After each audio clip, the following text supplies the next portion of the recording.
Alors, on va voir là cette fois la notion de variable aléatoire sur un univers. Donc ici, les univers sont supposés être finis. Donc, je rappelle, vous avez l'univers, c'est l'ensemble des résultats possibles, des issues possibles, qu'on appelle éventualité.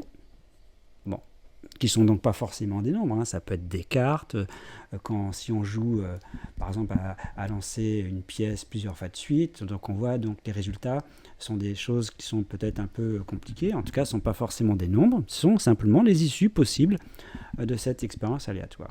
Et qu'appelle-t-on une variable aléatoire, qu'en général on note grand X? Eh bien, c'est une fonction de oméga sur R. Donc toute fonction de oméga sur R s'appelle une variable aléatoire. C'est une variable aléatoire. Alors remarquez ici que l'ensemble des valeurs possibles prises par grand X, donc je vais appeler ici x1, etc., sont les valeurs différentes prises par grand X. Eh bien, il y a au maximum, ici j'ai mis E2, c'est En. S'il y a ici n éventualités, il y a au maximum n valeurs différentes prises par grand X. Ça voudrait dire qu'à chaque fois, il y a des valeurs ici différentes qui sont prises. Mais il se pourrait qu'on ait ça, par exemple. Voilà. Des choses comme ça. Bon. C'est-à-dire qu'il pourrait ici y avoir, par exemple, 10 000 et issues dans oméga, ici que 10 valeurs différentes pour grand X. Alors je vais illustrer mon propos avec deux exemples. Alors le premier exemple, c'est le lancer de dés. Je lance 2 dés. Bon, un premier et un deuxième. Et donc on pourrait déjà se poser la question de ce qu'est l'univers. Alors déjà, l'univers, c'est l'ensemble en fait de couples de chiffres. Un 1, un 3, un 5, et avec, quand je dis couple, c'est-à-dire que l'ordre compte, puisque ce sont 2 dés qui sont distincts. On fait la distinction entre 1, 2 et 2, 1. 1, 2, ça veut dire que le premier dé, donc je pourrais mettre une couleur, pour le premier dé vert et le deuxième dé rouge. Eh bien 1, 2, c'est 1 pour le vert, 2 pour le rouge, tandis que 2, 1, c'est 2 pour le vert et 1 pour le rouge. Donc ce n'est pas la même issue. Donc déjà une première chose, pour cette expérience aléatoire, une représentation adaptée, adéquate, c'est un tableau à double entrée. Donc on met 1, 2, 3, 4, 5, 6. Ça c'est pour, on va dire, le premier dé, et là le deuxième dé. 1, 2, 3. Bon, on fait un tableau, en fait, ici, à double entrée. Et on y met tous les couples possibles, toutes les éventualités possibles. Par exemple, ici, j'ai un 1, j'ai un 2, un 3, etc. Bon. Ici, la dernière éventualité, c'est 6, 6. Donc déjà, ce qu'on remarque, c'est que l'univers est donc constitué de, si on fait le calcul, de 36 issues, 36 éventualités. 36. Alors on va supposer que la loi de probabilité sur l'univers, c'est la loi écu-répartie. Alors dire que c'est la loi écu-répartie, ça veut dire que j'ai une chance sur 36 d'obtenir l'une de quelconque de ces issues. Une chance sur 36 d'obtenir cette issue, par exemple, 1, 3, en lançant les 2 dés. Loi écu-répartie, parce qu'on estime que les dés sont bien équilibrés. Bien, alors une variable aléatoire, je vais la noter grand X, je la mets en bleu. Donc vous avez remarqué que j'ai ici donc une expérience aléatoire, et j'ai donc défini une loi de probabilité sur l'univers. J'ai une loi de probabilité sur oméga. Ici, c'est la loi écu-répartie. Donc grand X, c'est une variable aléatoire, donc le principe, c'est à chaque éventualité, je dois associer un nombre. Ce qu'on va faire, comme variable aléatoire, on va faire l'écart entre les deux chiffres. Quand je dis l'écart, c'est-à-dire que c'est la valeur absolue de la différence. Donc ici, 0, 1, 2, 3, je fais l'écart, la valeur absolue de la différence. Ici, 4, 5. 1, 0, 1, 2, 3. Donc je vais compléter le tableau après, il sera complet. Donc voici le tableau complet avec pour chaque éventualité, pour chacune des 36 éventualités, la valeur de grand X. Donc on voit bien qu'on a ici grand X est une application de oméga sur R. Alors on va faire ce qu'on appelle la loi de grand X. Loi de grand X. La loi de grand X, évidemment, dépend de la loi de probabilité qui a été mise sur l'univers initialement. Alors, la loi de grand X consiste à faire le tableau suivant.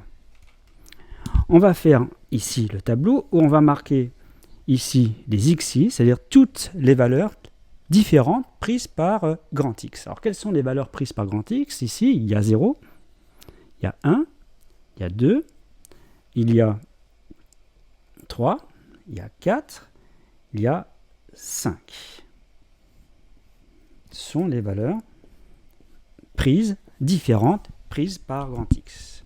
Donc tout à l'heure, j'avais fait un schéma avec un diagramme avec oméga, donc constitué de 36 éventualités. Puis j'avais ici les valeurs prises par grand X. Vous voyez, ici, il y a 6 valeurs différentes prises par grand X.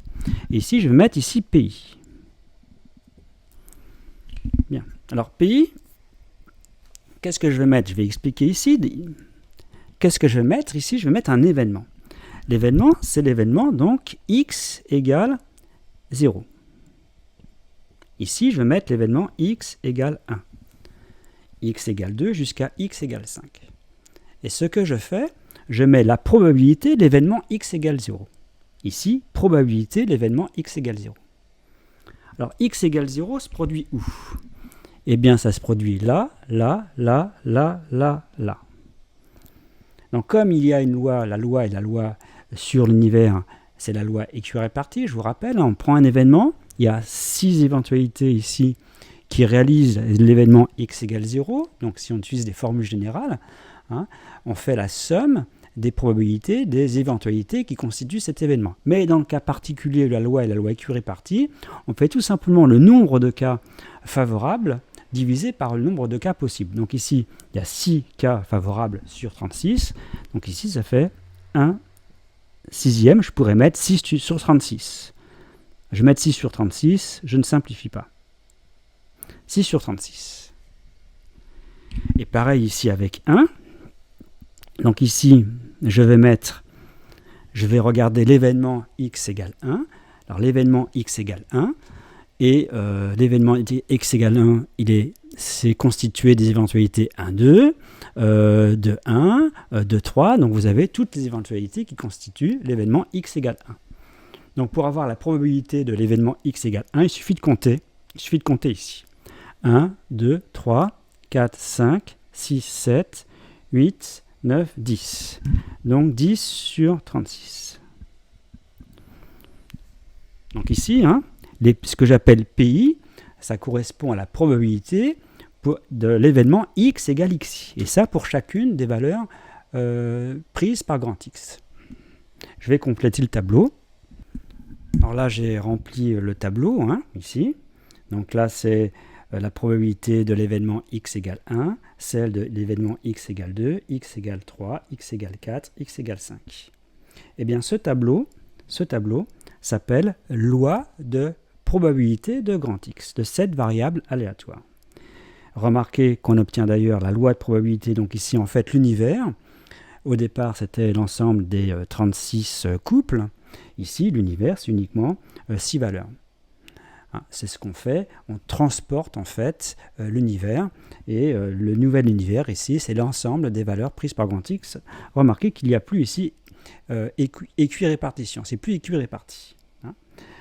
Et remarquez aussi que si on fait la somme des probabilités ici, ça fait bien 1. Donc voilà le premier exemple.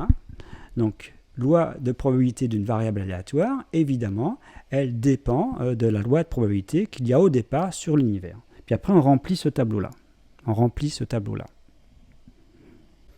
Alors, le deuxième exemple ici, c'est un exemple historique qui a été donné par le chevalier de Méret, qui était en correspondance avec Pascal, qui consiste en fait à jouer à pile ou face. On lance une première fois la pièce et éventuellement une deuxième fois. Donc si on obtient face à la première fois, le jeu s'arrête et on perd.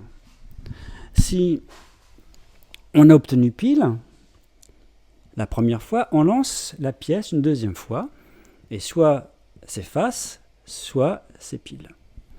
Donc en fait, j'ai marqué comme ça l'ensemble de l'univers. Face, je devrais marquer F1 pour dire c'est face la première fois, pile la première fois et face la deuxième fois. Voilà. Donc ça me donne en fait, dans l'univers, ça c'est oméga, c'est constitué de 3 éventualités, et on pourrait se poser la question déjà de la loi de probabilité de l'univers. Donc c'est ça qui était déjà le questionnement à l'époque. On pourrait penser que puisqu'il y a 3 éventualités, eh bien la loi de probabilité, c'est la loi Curie-Party, donc 1 tiers, 1 tiers, 1 tiers. J'ai une chance sur 3 d'obtenir ça ou ça ou ça. Une chance sur 3. Sauf que l'expérience, parce qu'en fait, on le faisait souvent, et donc l'expérience montrait que ce n'était pas ça. Hein. Donc il fallait trouver en fait une modélisation pour trouver la bonne loi de probabilité sur cet univers. Bien. Alors comment nous on va faire maintenant? On va utiliser ce qu'on appelle des arbres. Alors ça sous-entend des connaissances sur les probas conditionnels, mais je vais, disons, le faire très simplement. Donc ici, les arbres, c'est un outil très pratique. Comme tout à l'heure, on a fait un tableau à double entrée où on peut faire des diagrammes. Un arbre, ça va être un outil même fondamental. Donc ici, on va dire, ça c'est le résultat du lancer de la première pièce. Donc c'est soit face, soit pile. Ici, si c'est face la première fois, il ne se passe rien. Et si c'est pile la première fois, soit c'est face, soit c'est pile. Alors si la pièce est bien équilibrée, ça veut dire qu'on a une chance sur 2 d'obtenir chaque fois face ou pile. Donc dans un arbre, ça sera expliqué plus tard, sur une autre vidéo, quand on fera le conditionnement, les probas conditionnels, on pondère. Donc on met souvent oméga pour dire que le début c'est l'univers, et on pondère 1,5, 1,5, et là on met pareil 1,5, 1,5. Bien. Eh bien, un calcul nous dit que pour avoir la probabilité de l'événement F1, eh bien, on fait 1,5 ici. La probabilité de l'événement P1 et F2, donc ici, j'ai pas rien mis, mais j'aurais dû mettre et. C'est et, ça, P et. Eh bien, on fait le produit, 1 quart.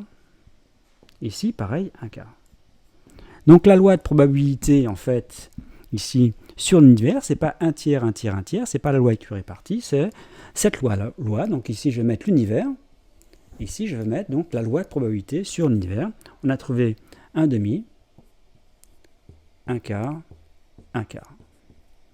Donc ça, c'est justifié par un arbre, avec des lois sur un arbre.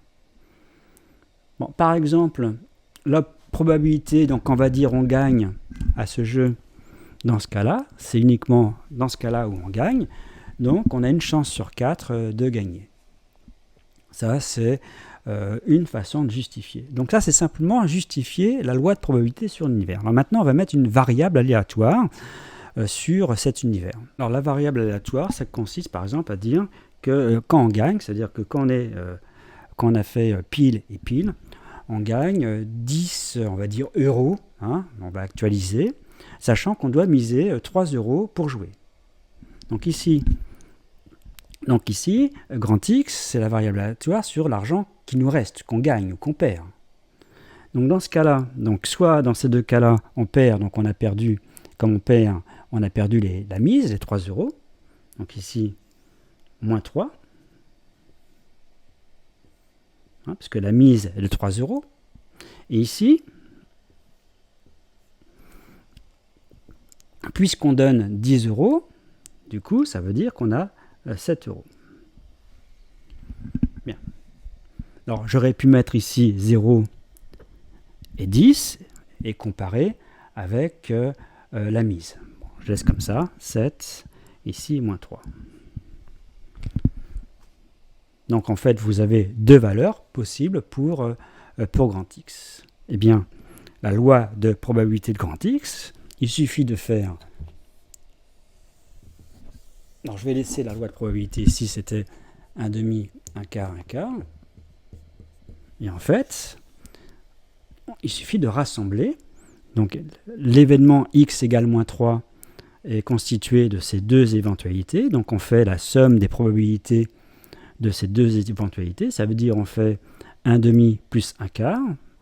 Et ici, c'est 1 quart. Donc en fait, donc là je mets ici moins 3, 7, c'est la somme finale. Et donc, xi, soit moins 3, soit 7. Bien. Et pi, donc ici, je répète, c'est la probabilité de l'événement x égale moins 3. C'était dans ces deux cas, donc ça fait 1 demi. On fait bien la somme, hein, c'est bien là l'intérêt de la formule, la somme des éventualités qui constituent cet événement. Donc 1 demi plus 1 quart, ça fait 3 quarts. Et donc ici, c'est 1 quart. Vérifier que la somme des pi, c'est 1. Alors pourquoi je fais ça? C'est parce qu'après, je pourrais parler d'espérance mathématique. J'aurais pu ne pas compter la mise, ça veut dire mettre 0 et 10 ici, et voir si c'était intéressant de jouer. Bon, ça sera dans le cadre de l'espérance mathématique. Pour l'instant, je n'en parle pas. Donc voilà deux exemples simples de variables aléatoires et de lois de probabilité de cette variable aléatoire qui dépend, je le répète, de la loi de probabilité sur l'univers initialement.